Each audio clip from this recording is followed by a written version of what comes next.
Hello, my writerly friends. I'm Victoria, author, editor, and the owner of Blue Pen. I've talked a lot in previous videos and blog posts about the different types of editing and how to differentiate between them and understand exactly what you're getting. But one of the major questions that authors still have is, okay, I understand the different types of editing, what they're called, the different names for them, but what do I need? What does my manuscript need? The process of determining the best type of editing for you is not as complicated as you might think. So today we're just going to run through very quickly how to go about determining which type of editing will most benefit your manuscript. Now, in a perfect world, every single author would get a full edit. At Blue Pen, a full edit includes a developmental edit for the high-level aspects, structure, pacing, plot, characterization. After the developmental, the author takes it back, goes through the feedback and makes their revisions, and then sends it back to us for a reread report. The reread is just another pass through the revised manuscript, a quick check and report. Hey, did the revisions hit all of the notes that we needed to hit? If everything checks out and we're good to go, the author may make a few minor changes and then we'll start on the line edit. The line edit is a very deep sentence level edit. We're making changes for concision, clarity, consistency, and correctness. We're tightening up the prose and helping it flow well, and we are highlighting the narrative voice during this time. So a lot of authors are concerned that line editing is going to strip their voice. A good line edit will actually highlight your voice and help it shine through even more than it already does. After the line edit, we give it one more pass, and that is just a final proofread. That's a check for residual errors, typos, spelling, punctuation issues. Make sure that the manuscript is 100% clean and ready to go. So that's what we call a full edit. That's ideally what every author would have. The rate for those services does vary, but when it's all said and done, you're looking at about $7 per 100 words. And that is for everything. The developmental, reread, line edit, proof, everything. So the limiting factor for most authors why they don't choose the full edit is budget. Of course, everybody doesn't have the same budget, and if your budget does not allow for a full edit, at that point, it becomes about prioritizing. So, which of these services does your manuscript need most? You're also going to take into consideration your ultimate goals. So somebody who is planning to query literary agents may need different services than someone who is going to self-publish. So regardless of goals, every author who is thinking about editing and trying to decide where to start should initially consider a type of high-level editing. Now that's going to be developmental editing, which is very comprehensive and more expensive than the alternative, a manuscript critique. Not as in-depth, not as detailed, but much less expensive. For a developmental edit, you're looking at about 2.5 cents per word, and for a manuscript critique, about a penny a word.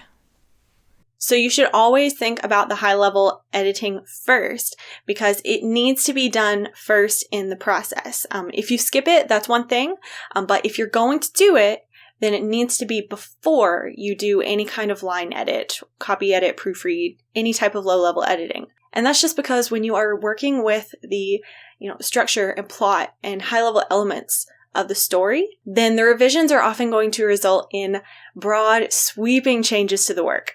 You would not want to put the resources into low-level editing, getting each sentence just right, only to cut or rewrite the entire chapter.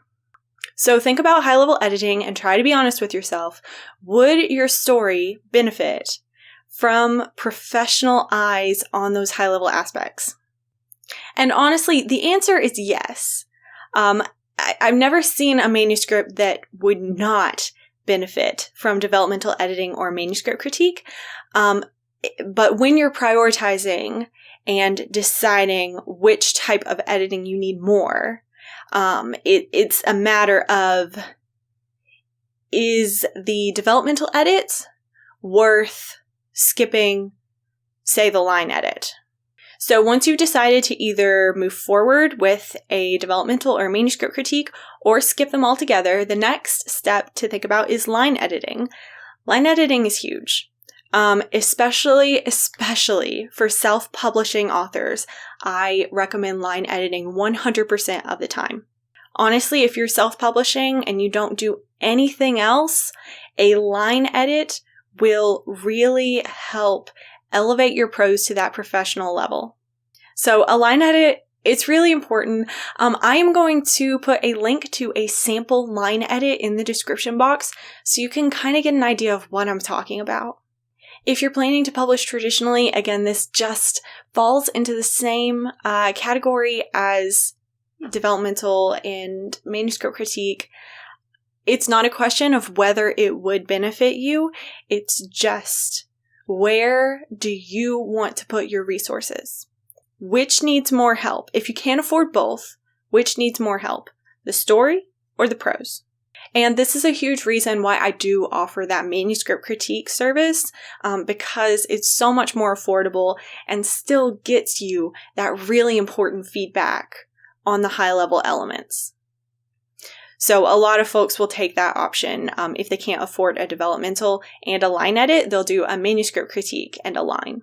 And then the final pass is a proofread. Now, this is just a final check for spelling errors, typos, punctuation issues, just those residual errors, to make sure that the manuscript is clean, polished. There are no issues that are going to catch the reader's eye and drag them out of the story.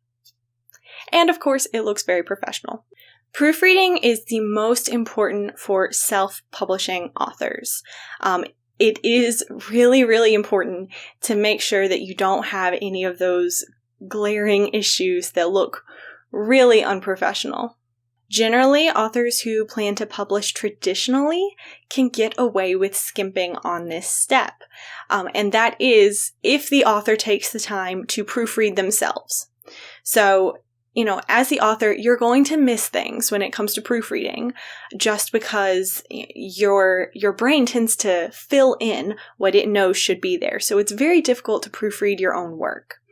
But if you take the time to carefully proofread yourself, then a final professional proofread is not all that important before you either submit to publishing houses or query literary agents. And that is because you're going to have additional rounds of editing after you either sign with the agent or get a book deal. This is not the final copy that readers are going to see like it is for independent authors. Have to remember, indie authors, this is it. This is your last chance. You have to make sure it is as solid and clean as it can possibly be. That said, if for indie authors, it comes down to you have to make a decision between a line edit and a proofread, go with the line edit. Proofreading, you can do good work yourself. It's not ideal, but you can make it work. A line edit, you are really, really benefiting from that editor's experience and knowledge and skills and craft in a way that you're not with proofreading, because it is entirely mechanical. It's all technical and objective issues. So, to recap, when you are trying to decide your path through professional editing, everyone's following the same path. It's all goes in the same order, but some people skip steps in order to save money. That's all it comes down to. So when you're looking at constructing your path and trying to decide which steps you're going to skip, the first thing to look at is a high-level type of editing, either developmental editing or manuscript critique. Also, I didn't mention, but some folks will do both, and I've had really, really high levels of success doing a manuscript critique. The author takes it back, does revisions, gets those biggest problems out of the way, and then sends it back to me, and I do a very deep developmental edit. It allows me to dig deeper into the manuscript than I would have been able to if I were having to look at those major issues as well. So, rolling it back, developmental edit and or manuscript critique, everyone can benefit from these. If you can afford them, go for it. If you think that your prose will benefit more than your story would, so, you have your story and you have your prose.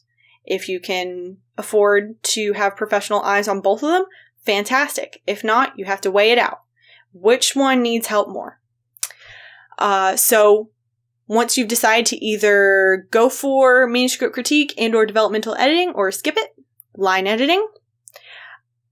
Important for everyone. If you are self-publishing, get a line edit. Your book and your readers will both thank you. And then after the line edit, consider proofreading. If you are self-publishing, really consider proofreading. If you're planning to publish traditionally and you need a spot to skimp, proofreading is a good service to cut. And that is it. Of course, if you're self-publishing, then you move on to interior layout and cover design, and that's all super exciting. If you are publishing traditionally, you get to write your query letter and submit tons and tons of emails, which is super, super fun. Everyone loves it. But no matter what path you take, you have a beautiful, professionally edited, polished, strong manuscript that is ready to take on the world, and that's what we're all looking for. So those are the basics, the things to think about, the path that you're going to take, and the options along the way when you're considering professional editing. If you have any questions, leave a comment and I will get back to you. If you are looking for professional editing, check out Blue Pen. We're pretty cool, if I do say so myself. There are links in the description box and probably on the screen somewhere. And that's it for today. I'll see y'all next time.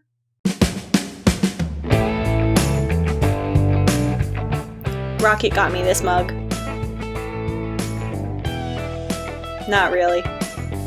He would drink this coffee if I gave it to him, but, I don't know what that would look like. I've never seen a husky on caffeine, and I do not think I want to.